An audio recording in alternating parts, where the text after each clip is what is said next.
ആഗ്രഹങ്ങളാണ് മനുഷ്യനെ ജീവിക്കാൻ പ്രേരിപ്പിക്കുന്നത്. പ്രതീക്ഷകളാണ് മനുഷ്യനെ മുൻപോട്ട് നയിക്കുന്നത്. ജിമ്മിൽ ധാരാളം കസ്റ്റമേഴ്സ് പലതരത്തിലുള്ള ആഗ്രഹങ്ങളുമായിട്ട് വരാറുണ്ട്.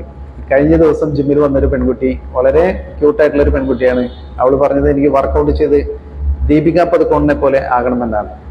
അത് ഒരാളുടെ ആഗ്രഹമാണ്. ഇങ്ങനെ പലതരത്തിലുള്ള ആഗ്രഹങ്ങളും പ്രതീക്ഷകളുമുള്ള ആളുകളുണ്ട്. ഈ പ്രതീക്ഷകൾ നമ്മളെ ജീവിതത്തെ മുന്നോട്ട് നയിക്കുന്നു. ഇതുമായി ബന്ധപ്പെട്ട് രസകരമായ ഒരു കഥ ഞാൻ നിങ്ങളുമായി പങ്കുവയ്ക്കാം. ഒരു വീട്ടിൽ, ഒരു ജർമ്മൻകാരന്റെ വീട്ടിൽ ഒരു ജർമ്മൻ ഷെപ്പേർഡ് പട്ടി ഉണ്ടായിരുന്നു. അറിയാലോ, ഇന്നത്തെ വീട്ടിലെ പട്ടികളുടെയൊക്കെ അവസ്ഥ. വളരെ ലാവിഷായിട്ടുള്ള ഫുഡാണ്, വളരെ സുഖകരമായിട്ടുള്ള ഒരു ജീവിതമാണ്. കാലത്ത് സൂപ്പ്, ഉച്ചയ്ക്ക് ചിക്കൻ കൂട്ടിയുള്ള ചോറ്, വൈകിട്ട് ബീഫ്, അങ്ങനെ ലാവിഷായിട്ടുള്ള ഫുഡാണ് പട്ടിക്ക് ഈ ജർമ്മൻകാരന്റെ വീട്ടിൽ. ഒരു ദിവസം അവരുടെ വീടിന് മുന്നിൽ കൂടെ ഒരു തെരുവ് പട്ടി വന്നു. ഈ തെരുവ് പട്ടി അലഞ്ഞു തിരിഞ്ഞ് ഇറങ്ങുന്നത് പിന്നെ കറങ്ങി തിരിഞ്ഞ് ഗേറ്റ് തുറന്ന് നടക്കായിരുന്നു. ഇവരെ വീട്ടിലേക്ക് വന്നു. ഈ കൂട്ടിൽ കിടക്കുന്ന ജർമ്മൻ ഷെപ്പേർഡ് പട്ടിയോട് ചോദിച്ചേ, എടാ എങ്ങനെയുണ്ട് ജീവിതമൊക്കെ, എനിക്ക് വല്ല എങ്ങനെയുണ്ട് ഇവിടെ എന്ന് ചോദിച്ചു. ഈ ജർമ്മൻ ഷെപ്പേർഡ് പറഞ്ഞു, ഇവിടെ സുഖമല്ലേ, ലാവിഷായിട്ടുള്ള ഫുഡാണ്, നല്ല അടിപൊളി ജീവിതമാണ്, ഒന്നിനും ഒരു കുറവില്ല, അടിപൊളിയാന്ന് പറഞ്ഞു. അപ്പൊ മറ്റൻ പറഞ്ഞു, അടിപൊളിയല്ലേ, നീ അതിരപ്പള്ളി വെള്ളച്ചാട്ടം കണ്ടിട്ടുണ്ടാ? അപ്പൊ ഈ പട്ടി പറഞ്ഞു, അയ്യോ അതിരപ്പള്ളി വെള്ളച്ചാട്ടം ഞാൻ കണ്ടിട്ടില്ലേ. അതിരപ്പള്ളി അടിപൊളി വെള്ളച്ചാട്ടല്ലേ, എന്നാ ഒരു വൈബാണ്, നീ പോരെ നമുക്കൊന്ന് പോയി കാണാന്ന് പറഞ്ഞു. അപ്പൊ ഈ ജർമ്മൻ ഷെപ്പേർഡ് പട്ടി പറഞ്ഞു, ഞാനിടാ, ഇവിടെ നല്ല സുഖ, നല്ല അസല് ഫുഡൊക്കെയാണ്, ഇപ്പൊ കൊളം പറഞ്ഞു. അവൻ പോയി. എന്നാലും ഈ ജർമ്മൻ ഷെപ്പേർഡ് പട്ടി ഇവിടെ കിടന്ന് ആലോചിച്ചിട്ടാ, എന്തായിരിക്കും അതിരപ്പള്ളി വെള്ളച്ചാട്ടം, അതെന്തെങ്കിലും ആവട്ടെ, നമുക്കിവിടെ സുഖമാണോന്നില്ല. ഈ ജർമ്മൻകാരൻ നാട്ടിൽ ലീവിന് വന്നിട്ടുണ്ട്.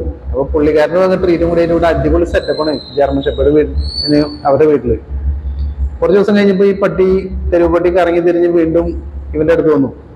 ഇവനോട് ചോദിച്ചു, എങ്ങനെയുണ്ട്? അവർ പട്ടി പറഞ്ഞു, ഇവിടെ സുഖലടാ, മുതലാളിയും ലീവിന് വന്നിട്ടുണ്ട്, ഇഷ്ടം പോലെ ഫുഡാ, ഞാൻ എനിക്കിവിടെ പരമാനന്ദ സുഖാന്ന് പറഞ്ഞു. അപ്പൊ മറ്റേ പട്ടി ചോദിച്ചേ, എടാ നീ വീട്ടിലല്ലാണ്ട് പുറത്തിറങ്ങി വല്ലതും കണ്ടിട്ടുണ്ടാ? തൃശ്ശൂർ പൂരം കണ്ടിട്ടുണ്ട് നീ? എന്തൊരു ആനകളാന്ന് പറയുമ്പോ എന്തൊരു ജനക്കൂട്ടാ, അമ്മാതിരി വൈബാണ്. ചാലക്കുടി പെരുന്നാൾ കണ്ടിട്ടുണ്ട് നീ? എന്നെ ഒരു വെടിക്കെട്ടും ഒരു സെറ്റപ്പാ, അങ്ങനെ പുറത്ത് കുറെ കാര്യങ്ങളുണ്ട്, നീയൊന്നും വായു, നമുക്കൊന്ന് കറങ്ങിയിട്ട് വരാന്ന് പറഞ്ഞു. ഈ പട്ടിക്ക് ഒരു ചാഞ്ചാട്ടം തോന്നിയിട്ടാ, പോയി കണ്ടാലോ. പക്ഷെ ജർമ്മൻ ഷെപ്പേർഡ് പറഞ്ഞേ, എടാ ഞാൻ ഇല്ല, ഇവിടെ അസല് ഫുഡും എനിക്ക് നല്ല സൗകര്യങ്ങളാ, പ്രത്യേകിച്ച് മുതലാളിയും ലീവിന് വന്നിട്ടുണ്ട്, ഞാൻ ഇല്ല, നീ പൊക്കോളാൻ പറഞ്ഞു. അങ്ങനെ പോയി. പട്ടി ഇങ്ങനെ കഴിഞ്ഞു. കുറച്ച് ദിവസം കഴിഞ്ഞ് കറങ്ങി തിരിഞ്ഞ് വീണ്ടും ഈ തെരുവ് പട്ടി വന്നു. അവൻ വന്നിട്ട് ചോദിച്ചു, എങ്ങനെയുണ്ടോ ഇപ്പൊ അടിപൊളിയല്ലേ, മുതലാളിയുണ്ട്, മുതലാളിയുടെ ഒരൊറ്റ മോളുള്ളൂ മുതലാളിക്ക് ആ വീട്ടില്, അവര് തമ്മിൽ ചെറിയ പ്രശ്നങ്ങളൊക്കെ ഉണ്ട്, എന്നാലും അവിടെ സുഖമാണ്, എനിക്ക് സുഖാന്ന് പറഞ്ഞു. അപ്പൊ ചോദിച്ചേ, നീ നെടുമ്പാശ്ശേരി വിമാനത്താവളം കണ്ടിട്ടുണ്ടാ? വിമാനം നമ്മൾ കുറെ ആളുകൾ കയറുന്നതിന് പറന്നാണ് പോണേ, നടന്നല്ല പോണത്, ഭയങ്കര സെറ്റപ്പാ. അതുപോലെ തന്നെ കൊച്ചി മെട്രോ, അവിടെ എന്നൊരു വൈബ, കൊച്ചി സിറ്റി എന്ന് പറഞ്ഞാൽ, നീ വന്നേ നമുക്കൊന്ന് പോയി കറങ്ങിയിട്ട് വരാന്ന് പറഞ്ഞു. അപ്പോ ഈ ജർമ്മൻ ഷെപ്പേർഡ് പട്ടി വിചാരിച്ചു കുറെ ദിവസം വിളിക്കണം, അന്ന് പോയി ഒന്ന് കറങ്ങിയിട്ട് വരാം, ഒന്ന് പോവാന്ന് വിചാരിച്ചു. ഞാൻ കൂട്ടിന്ന് ഇറങ്ങി പുറത്തേക്ക് നടന്നു.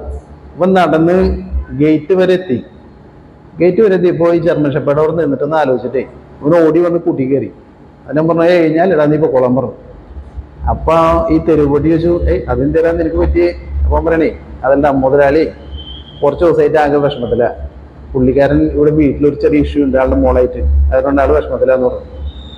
അപ്പൊ ഈ തെരുവ് പട്ടി പറഞ്ഞു, മുതലാളിക്ക് വിഷമമാണെന്ന് നിനക്ക് എന്താ പ്രശ്നം, നീ വായോ നമുക്ക് അറിയിട്ട് വരാന്ന് പറഞ്ഞു. അപ്പൊ പറഞ്ഞു, അതല്ലടാ, മുതലാളിയുടെ മോൾക്ക് ഒരു പയ്യനായിട്ട് സ്നേഹത്തിലാണ്, അവര് തമ്മിൽ കല്യാണം കഴിക്കണമെന്ന് പറയണേ, മുതലാളി ആകെ വിഷമത്തില, മുതലാളി അതുമായിട്ട് ഇവര് വീട്ടിലെപ്പോഴും വഴക്കുണ്ടാവാറുണ്ടെന്ന് പറഞ്ഞു. അപ്പോഴും ഈ തെരുവ് പട്ടി പറഞ്ഞു, അവരുടെ വീട്ടിൽ വഴക്കുണ്ടായിക്കോട്ടെ, നിനക്ക് എന്ത് പ്രശ്നം, നീ പോരെ നമുക്ക് പോയി കറങ്ങിയിട്ട് വരാന്ന് പറഞ്ഞു. അപ്പൊ ഈ ജർമ്മൻ ഷെപ്പേർഡ് പറയണേ, അതല്ല, കഴിഞ്ഞ ദിവസം വഴക്കുണ്ടായിപ്പോഴേ മുതലാളി ആളുടെ മോളോട് പറയുന്നതേ കേട്ടു, എന്റെ വീട്ടിലെ പട്ടിയെ കൊണ്ട് നിന്നെ കെട്ടിച്ചാലും അവനെ കൊണ്ട് ഞാൻ നിന്നെ കല്യാണം കഴിപ്പിക്കില്ല. അപ്പോ ഒരൊറ്റ മോളാ, ഈ കാണാവുന്ന സ്വത്തുമുഖൻ ആ മോൾക്കാ, ചിലപ്പോ കല്യാണം നടന്നാലോ. ഈ ജർമ്മൻ ഷെപ്പേർഡ് പട്ടിയുടെ പ്രതീക്ഷയാണത്.